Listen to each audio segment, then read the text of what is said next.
Are you a warrior of light? Yes, I just said it. Are you a warrior of light? I think one of my friends gave me a book a while back by Paulo Coelho about being a warrior of light, and it really resonated with me because I see myself as a warrior of light. And so what does a warrior of light do? Well, a warrior of light engages with modern warfare in the sense that, for example, I was asked a while back, hey, what is something you wouldn't do for all the money, Jacob? And the thing that I came up with was, I don't want to be in a war zone where I have to hurt somebody or defend myself with my life. I don't feel that that's a good evolutionary position for us. Do I think it's unnecessary evil sometimes? Yeah, unfortunately.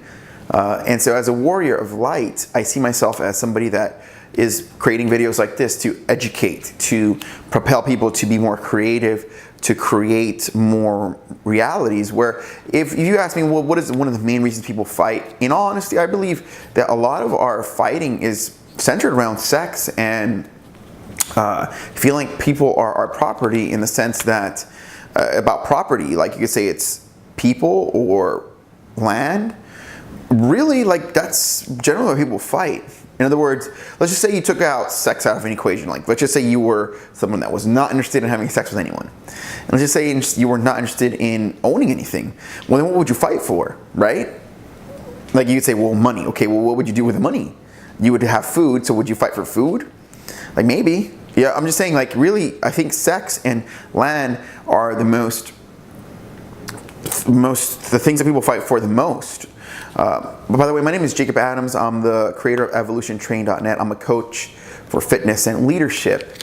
And so as a warrior of light, what I was getting at is that there's this struggle to engage with life. And the battle is primarily here.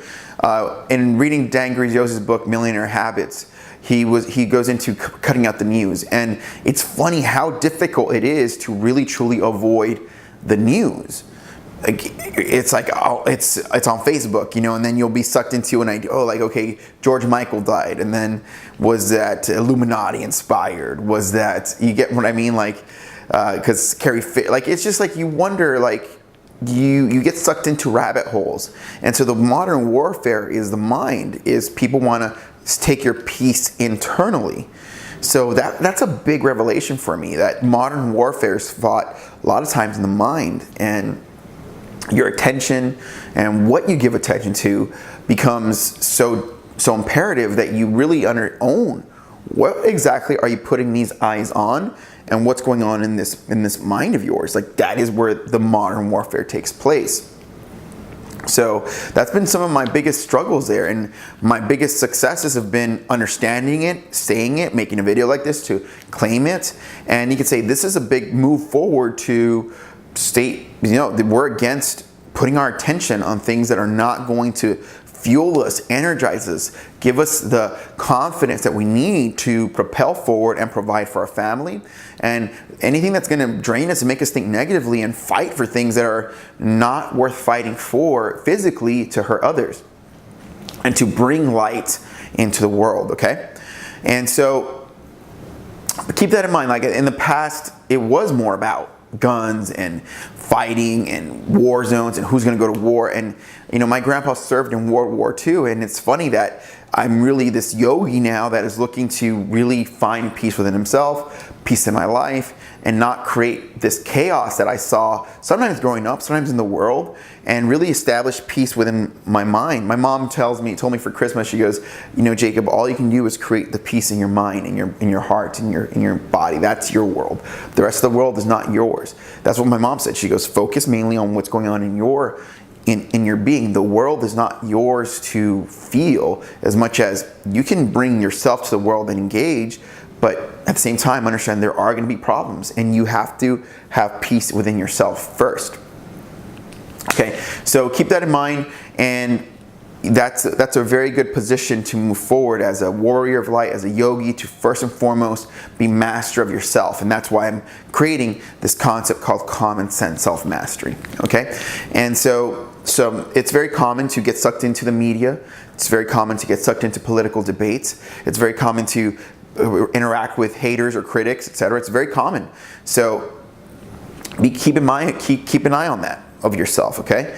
And to not do your art, to just be like, okay, I'm not getting the results I want, I'm not getting exactly what I want right away. So you create this this doubt, and you give into your doubt versus giving into your vision, trusting your vision, pushing forward into this higher level of yourself. What Dean Graziosi calls the villain. You're giving into the villain within you, not the light within you. And a warrior of light consistently feeds the light, feeds the beast, feeds the higher levels of himself, okay? This is Jacob Adams.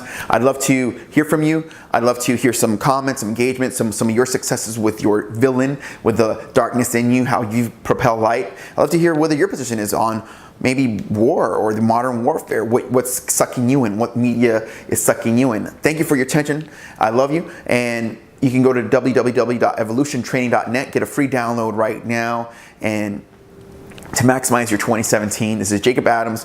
We'll see you soon. Happy New Year. Bye.